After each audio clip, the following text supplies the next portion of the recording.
Queridos amigos que acompanham o canal, nesse vídeo vamos falar sobre essa obra de arte maravilhosa, não é mesmo?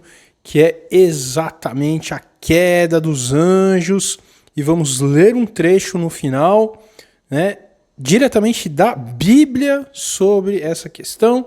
Aparece em muitos locais, mas vamos pegar um trecho aqui que é um dos meus mais queridos, digamos assim.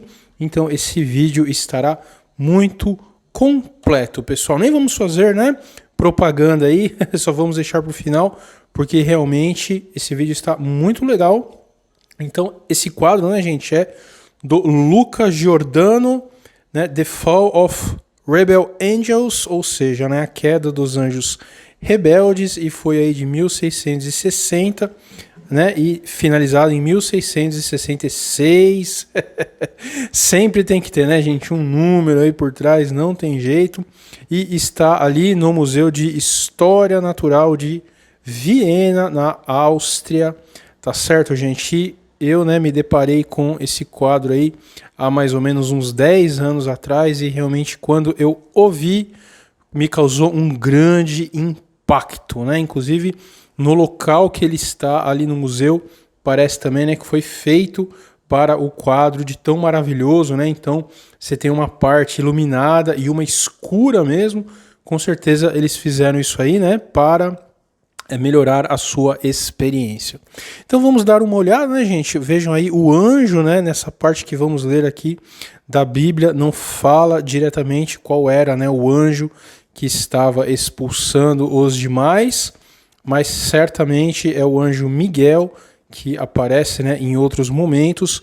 Vejam os trajes aí de guerreiro, as asas realmente muito linda, está pisoteando os demônios que estão sendo nesse momento expulsos, nesse momento ainda não eram aí demônios propriamente ditos, pois estavam perdendo, suas características de anjo, estavam caindo, estavam talvez aí deixando o seu corpo mais denso, exatamente por estar aí saindo do paraíso. Interessante também as asas, Vejam que, poxa, alguns momentos antes, Miguel e os anjos caídos tinham praticamente a mesma composição, certo? Mas apenas pela sua rebeldia, as asas aí já começaram a mudar, e já começaram aí a ter um aspecto muito mais trevoso. Claro, que isso é específico da obra de arte, não aparece nada disso aqui no trecho que eu vou ler. Muito interessante, Vejam aí, eles então em grande terror, realmente aspectos físicos terríveis. Vejam aqui até a orelha, começou a ficar pontudo, os dentes também, pontudos. E lindo, gente, lindo realmente. E as trevas, começando então a tomar conta deles. Vejam o pé do anjo, do anjo guerreiro aí, Miguel, em cima. Talvez esse primeiro aqui seja o maior deles, o Lúcifer. Isso sim vai falar bem aqui nesse ponto que a gente vai ler. Então, muito bonito aí. Realmente lindo, gente? Dá vontade de ficar olhando. E aí está ele, o próprio anjo que, claro, não caiu. Então, com toda a vestimenta aí, talvez, um herói romano, alguma coisa nesse sentido. Que é o nosso arquétipo, gente? De herói, de combate, ao mal principalmente. Então, até com as plumas aqui, do vencedor. Muito interessante. Então, meus amigos, vamos agora aqui a leitura diretamente, onde fala sobre isso. A Bíblia que usamos mais uma vez aí, é a Bíblia de Estudo do Expositor. E essa Bíblia, gente, de estudo, ela vem com a parte que é propriamente dita da Bíblia, e sempre com uma observação embaixo para enriquecer o conteúdo. Então a gente vai ler primeiro a parte aí, que está na Bíblia propriamente dita, e depois o estudo, sempre lembrando que a pessoa que faz um estudo, o grupo de pessoas, a instituição, ela está colocando as próprias opiniões. E quando falamos de Bíblia, é sempre fundamental cada um ler por conta, e ter o seu próprio entendimento. Pois, infelizmente, algumas versões aí trazem um entendimento deturpado, né? Vejam aí que até religiões espúrias adotam a Bíblia, mas distorcendo o que ela fala. Então, sempre é fundamental ler, né, no original. Claro, né, que a gente não sabe hebreu, mas diversas traduções, né, sempre bom ter 2 ou 3 Bíblias aí para ler no original.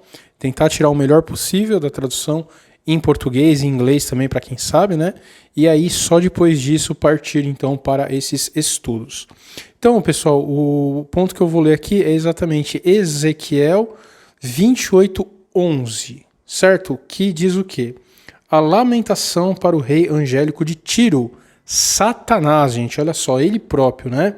Então tá aqui, veio mais a mim a palavra do Senhor dizendo: Filho do homem, levanta uma lamentação sobre o rei de Tiro e dizer-lhe assim: Tu eras o selo da perfeição, cheio de sabedoria e de formosura perfeita, né? Ele está falando aí exatamente do Satanás, né, gente? O anjo aí mais poderoso que tinha na época. Olha só, estavas no Éden, jardim de Deus, toda de pedras preciosas, era a tua cobertura.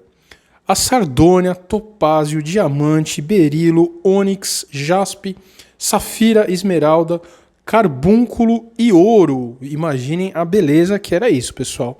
A obra dos teus tamborins e das tuas flautas estava preparada em ti. No dia em que foste criado foram preparados. E aí depois ele vai explicar muito bem, né? Tu eras querubim. Olha aí, pessoal, a classificação, né, de anjos aí mais próximos a Deus, ungido para cobrir. Olha que expressão sensacional, vamos ver o que é isso. Eu te estabeleci no monte santo de Deus, estavas, no meio das pedras afogueadas andavas. Perfeito eras nos teus caminhos, desde o dia que foste criado, até que se achou inquietude em ti. Que interessante, né, gente? Imaginar então que era ali, né, o anjo mais, ele vai falar mais pra frente, né, mais formoso, mais inteligente, e de repente veio uma inquietação, né, nesse anjo que era tão lindo. Que coisa. Por causa da abundância do teu comércio, o teu interior se encheu de violência e pecaste. Por isso eu te lancei profanado fora do monte de Deus e te farei perecer entre as pedras afogueadas. Então, exatamente, né, gente? Olhem só no momento desse quadro aí. Querubim cobridor. Elevou-se teu coração por causa da tua formosura, corrompeste a tua sabedoria por causa do teu esplendor. Eu te lancei por terra, diante dos reis te coloquei, para que olhem para ti. Pela multidão das inquietudes, pela injustiça do teu comércio, profanaste os teus santuários. Eu, pois, fiz sair um fogo do meio de ti, o qual te consumiu, e te tornei em cinza sobre a terra, aos olhos de todos o que te veem. Todos o que te conhecem dentre os povos estão espantados de ti. Em grande espanto te tornaste e nunca mais serás para sempre. Que coisa maravilhosa, né, pessoal? Olhem só, então, um trecho aí de Ezequiel, tá certo? E assim, deixa eu ver se não tem mais aqui, né? Só para ter certeza, não. Aí termina nesse ponto. Então vamos, né, dar uma olhada na explicação. Então, começando, né, a questão de veio a mim a palavra do Senhor. Então, aí ele faz, né, uma explicação na visão, claro, do expositor. A substância deste capítulo agora mudará do monarca terreno, o príncipe de Tiro, para o seu patrocinador Satanás, do qual o rei terreno era um símbolo. Então, sempre Tiro, hein, gente? Lembrando, né, Tiro, né, o rei de Canaã. E engraçado também, nunca se esquecerem, que o Irã, né, olhem só, o Irã, ele foi exatamente o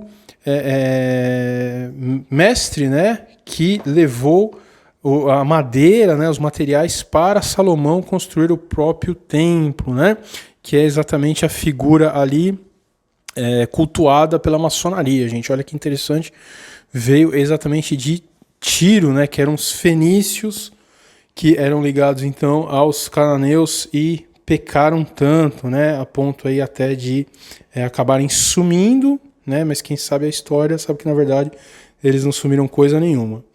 E aí então ele está ligando, né, exatamente o monarca de Tiro a Satanás, pois era financiado por ele. Muito bom. Filho do homem então levanta uma lamentação sobre o rei de Tiro e diz: assim diz o Senhor Deus, tu eras o selo da perfeição, cheio de sabedoria e formosura perfeita. Como é óbvio, embora o rei de Tiro seja usado como símbolo, as afirmações feitas podem não se referir a qualquer mero mortal. De fato, elas dizem respeito a Satanás. Então, né, de novo, aquela relação entre o monarca e Satanás.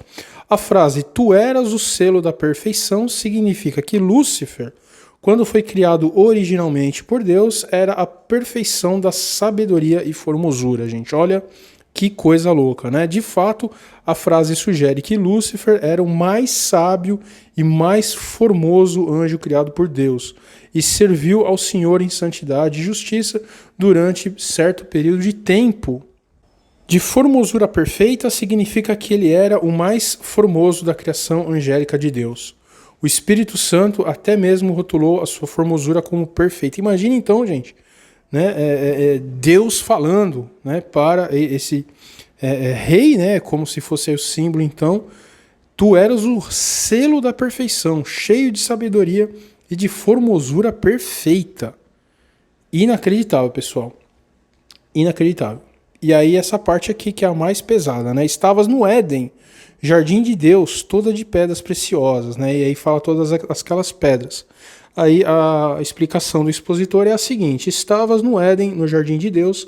Na realidade, não se refere ao Éden do capítulo 3 de Gênesis, mas fala do Éden que existia nesse planeta antes de Adão e Eva, que evidentemente era governado por Lúcifer antes da sua rebelião. Então, Lúcifer era o grande administrador aí, gente, das terras, né? Toda de pedras preciosas era a tua cobertura, apresenta-se muito semelhante às vestes do sumo sacerdote de Israel, em Êxodo 28, 17 e 20, né? A obra dos teus tamborins e das tuas flautas tem a ver com a música. Toda indicação é que a liderança de Lúcifer tinha algo a ver com a adoração de Deus. Então imagine aí, gente, né, com Lúcifer sendo o sacerdote, né, mais formoso de Deus. Que coisa, né? Além disso, ele é chamado de estrela da manhã, filha da alva, né, em Isaías 14:12. Quando a terra foi originalmente criada, as Sagradas Escrituras dizem: as estrelas da alva juntas alegremente cantavam e todos os filhos de Deus rejubilavam. Jó 38, 4, 7. Portanto, se a expressão filho da alva puder ser ligada à estrela da manhã, essas passagens nos dizem que Lúcifer, pelo menos antes de sua queda, foi grandemente usado na liderança do alto culto a Deus. De fato, essa é precisamente a razão pela qual Satanás tem feito tudo o que ele tem, né, podido para fazer para corromper a música do mundo e, acima de tudo, corromper a música da igreja, visto que o livro de Salmos é o livro mais longo da Bíblia. Aprendemos disso que a música e o canto estão entre as formas mais elevadas de adoração ao Senhor. Que coisa, gente. E aí, finalmente, a parte do querubim, né? Então, tu eras querubim ungido para cobrir. Eu te estabeleci no Monte Santo de Deus, estava no meio das pedras afogueadas, andavas. Então, é importante esse lance da música, né, gente? Não é à toa que a música aí que existe hoje é completamente podre, né? Por esses artistas aí que a gente sabe muito bem para quem trabalham, né? Então, olha só. Tu eras o querubim ungido para cobrir, significa que Lúcifer foi escolhido e ungido por Deus para uma tarefa e um serviço específico.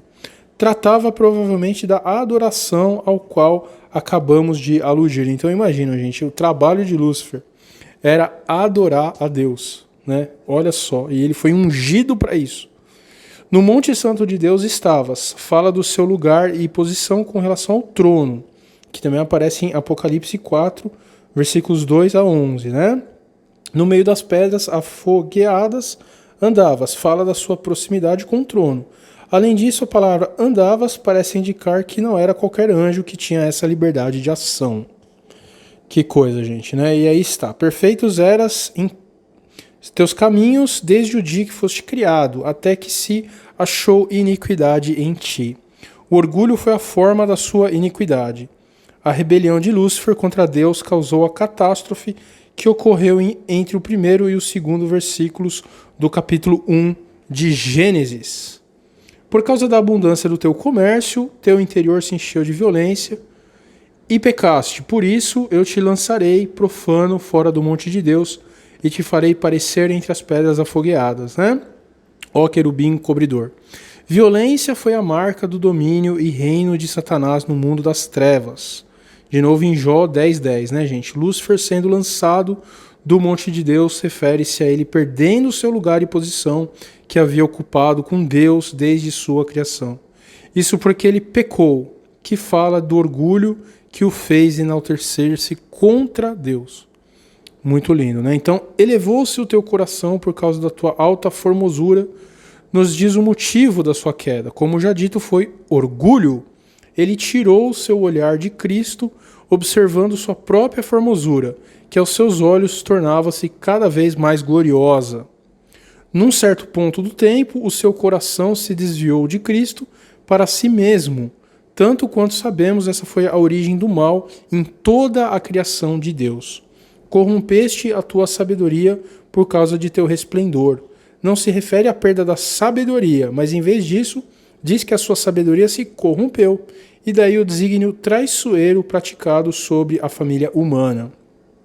Eu te lancei por terra. Refere-se à sua derrota, também, né, em Apocalipse 12:7, diante dos reis, e te coloquei para que olhem para ti. Refere-se a ele no tempo devido será lançado, né, ao fogo, onde todos os reis da terra que morrem perdidos contemplarão sua humilhação.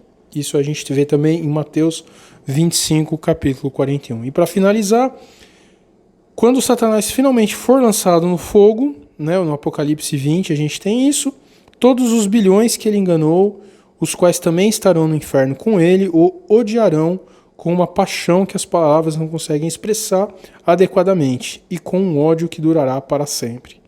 Nesse tempo, a oração de Cristo, seja feita a tua vontade, assim na terra como no céu, finalmente será respondida e cumprida. Mateus 6, versículos 9 e 10. Gente, é muito rico, né? Esse vídeo, realmente muito legal.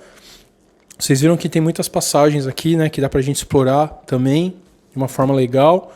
Então, se vocês gostaram, né, desse vídeo, dessa forma aí que a gente fez, deixem claro aí nas mensagens que a gente traz mais, né, conteúdo dessa forma aí. Tá certo, pessoal? Então, é isso daí, né? Só para fechar com um merchanzinho. Mandem e-mail para entrar lá nos nossos grupos, né, tanto de Python quanto Mercado Financeiro. E não percam aí a promoção de Puts, né, nosso curso de opções deste mês. Maravilha, gente, que todos possam ter um excelente dia. Um grande abraço!